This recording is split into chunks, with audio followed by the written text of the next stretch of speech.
नमस्कार दोस्तों, मैं एक बार फिर से आपके मध्य उपस्थित हूँ कुछ नई जानकारियों के साथ। आज की जो जानकारी है वो राखी के दिन से संबंधित है। राखी का दिन यानी कि सावन पूर्णिमा, सावन मास का अंतिम दिन 22 अगस्त 2021 इस वर्ष पड़ रहा है।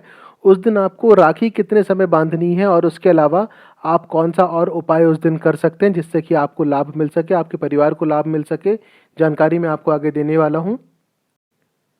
सबसे पहले शुरू करते हैं पूर्णिमा की तिथि से। पूर्णिमा की जो तिथि है वो 21 अगस्त शनिवार के दिन से प्रारंभ होगी। शनिवार को पूर्णिमा शाम 7 बजे प्रारंभ होगी, जो कि रविवार यानी कि रक्षाबंधन के दिन 22 अगस्त शाम को 5:31 पे समाप्त होगी। यानी पूर्णिमा की जो तिथि है वो शनिवार शाम 7 बजे से लेकर के रविवार शाम 5:31 तक के रहेगी। इसी बीच में आपको उपाय भी करना है और इसी बीच में आपको रक्षाबंधन भी मनाना है।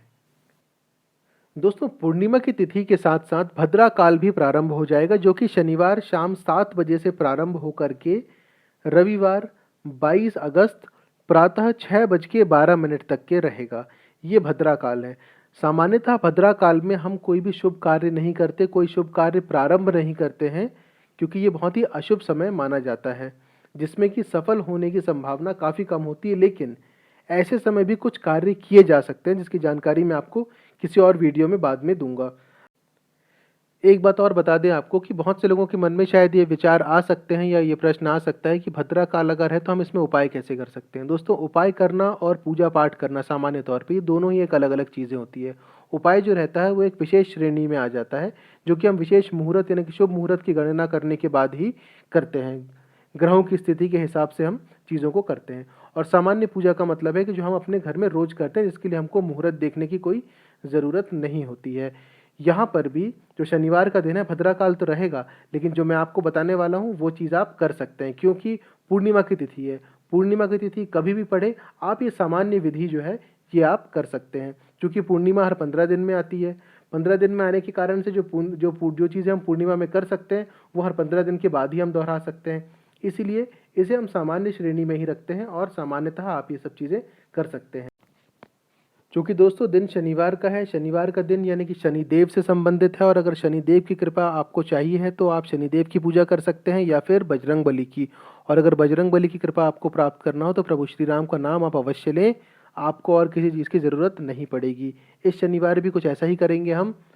शाम के समय यानी कि 7 बजे के बाद, जब पूर्णिमा की तिथि लग चुकी हो, उसके बाद 7 से लेकर के रात को 9 बजे के बीच में कभी भी आप अपने पूजा स्थान में उत्तर दिशा की ओर मुख करके एक दीपक प्रज्वलित करें या एक दिया जलाएं।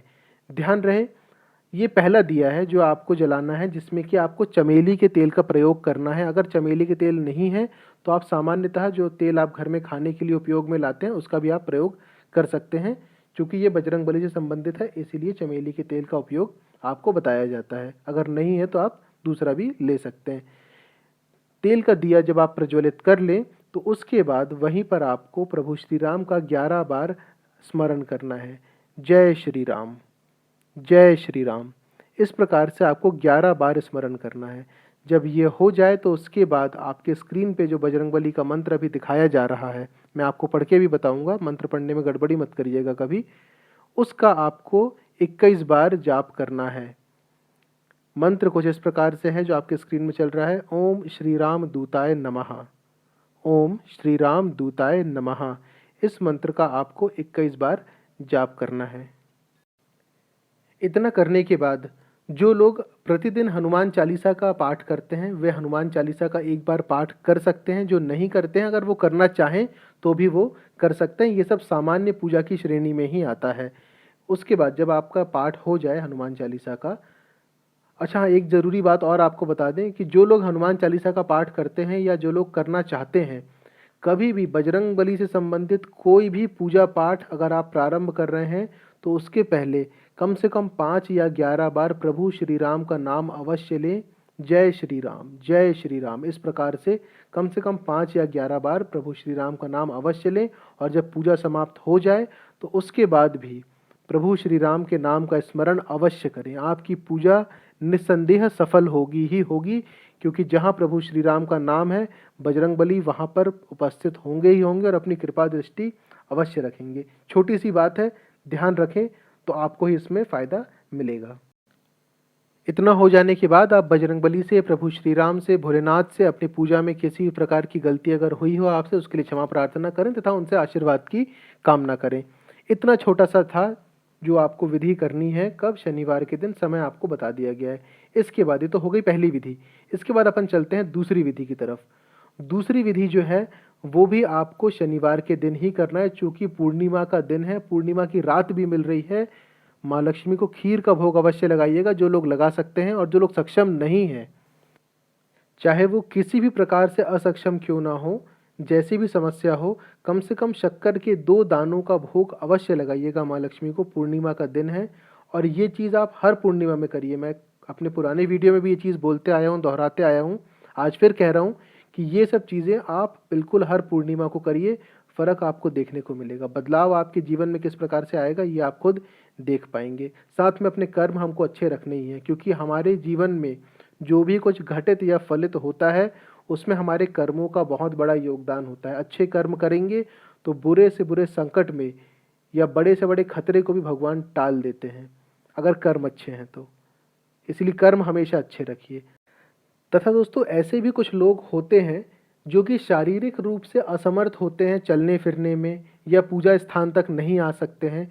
ऐसे लोग अगर असमर्थ हैं तो जिस स्थिति में हैं, जहाँ हैं, जैसे हैं, वहीं से भगवान का स्मरण करें, वहीं से नाम लें। सच्चे भाव से पुकारेंगे तो भगवान वहीं आएंगे, वहीं आपको आशीर्वाद देंगे। दोस्तों, जो मैं आपको उपाय बता रहा था माँ लक्ष्मी से संबंधित, उस उपाय को करने के लिए आपको खीर तो बनानी पड़ेगी। जो लोग सक्षम है वो खीर अवश्य बनाएं। खीर बनाते समय उसमें केसर का प्रयोग अवश्य करें। केसर की 1 पंखुड़ी अवश्य डालें उसमें। गाय के दूध का खीर अगर आप बनाएंगे तो सबसे अच्छा है। और जब माँ लक्ष्मी को आप भोग लगाएं तो उससे पहले एक घी का दिया अवश्य प्रज्वलित कर लें। उत्तर दिशा की ओर ही इस दिए का भी मुख रहेगा। और अगर गाय का घी आपको मिल जाए तो सबसे अच्छा रहेगा। बाती इसमें लाल रंग की ही डालें आप, क्योंकि पूर्णिमा की तिथि है, सावन का महीना भी है। और खीर का जो भोग आप बनाएंगे वो भोलेनाथ को भी अवश्य चढ़ाएं। भोलेनाथ को भी केसर युक्त खीर जो है वो अत्यधिक प्रिय है, इसलिए आप केसर युक्त खीर भोलेनाथ को भी भोग लगाएं, माँ लक्ष्मी को भी लगाएं। दोनों की ही कृपा आपको प्राप्त होगी। ये 2 चीज़ें थी जो कि आप शनिवार को कर सकते हैं, या शनिवार की रात शाम 7 से लेकर के 9 बजे के बीच में कर सकते हैं। अब आपको रविवार का बता देते हैं। रविवार यानी कि रक्षाबंधन का दिन। रक्षाबंधन का जो समय है वो रविवार सुबह 7:41 से लेकर के 7:55 के बीच में है। इसके अलावा केवल यही एक ऐसा समय है 7:41 से 7:55 का, जब इसमें किसी प्रकार का दोष या कोई भी अशुभ मुहूर्त का साया नहीं है। आप चाहें तो इस समय अगर आप राखी बांधेंगे तो वो सबसे अच्छा होगा, सर्वश्रेष्ठ होगा। इसके अलावा भी समय है, लेकिन सर्वश्रेष्ठ समय यही है। तो प्रयास करें कि इसी समय आप बांधें, 7:41 से लेकर के 7:55 सुबह, रविवार के दिन। क्योंकि दोस्तों सावन का अंतिम दिन है, सावन महीने का अंतिम दिन है, उसके अलावा रविवार का दिन है। जिन लोगों ने इस चैनल की वीडियोस को पहले से देखा है उन्हें मैंने शुरू में बताया था कि सावन के महीने में किस प्रकार से भोलेनाथ की पूजा करना है, और रोज उन्हें चावल यानी कि अक्षत के जो दाने हैं वो उन्हें अवश्य अर्पित करें, शमी की पत्ती अवश्य अर्पित करें। रविवार का दिन है, अंतिम दिन है सावन का। इस अवसर को हाथ से जाने मत दीजिएगा। जो लोग अर्पित कर रहे हैं वो तो करते ही रहें, और जो नहीं कर रहे हैं कम से कम आज एक दिन भोलेनाथ को अक्षत यानी कि चावल के ऐसे दाने जो बिल्कुल भी टूटे हुए ना हो, चाहे 1 दाना हो, 2 हो, 4 हो, जितना भी आपको लगे आप अपने हिसाब से अर्पित कर सकते हैं। और साथ ही साथ शमी की पत्ती अर्पित करें भोलेनाथ को। जब भी आप उन्हें अक्षत या फिर शमी पत्र अर्पित कर रहे हो, ओम नमः शिवाय मंत्र का अवश्य जाप करें। सावन का अंतिम दिन है, इसे व्यर्थ न जाने दें। भोलेनाथ की कृपा प्राप्त करने का एक मौका और मिल रहा है, उनका आशीर्वाद अवश्य प्राप्त करें। चैनल को सब्सक्राइब जरूर कर लीजिएगा दोस्तों। वीडियो को दूसरों के साथ शेयर जरूर करें, क्योंकि जब दूसरे इससे लाभान्वित होंगे आपके द्वारा शेयर किए गए वीडियो से, तो आप भी कहीं ना कहीं उस पुण्य के भागी अवश्य बनेंगे। चैनल को सब्सक्राइब करने के बाद बेल आइकन जरूर दबा लीजिएगा, जो घंटी का चिन्ह है, जिससे कि इस चैनल में अपलोड किए जाने वाले किसी भी उपाय या वीडियो की जानकारी सबसे पहले आप तक पहुंचे। जल्द ही दूसरे उपाय के साथ फिर उपस्थित होंगे। धन्यवाद दोस्तों।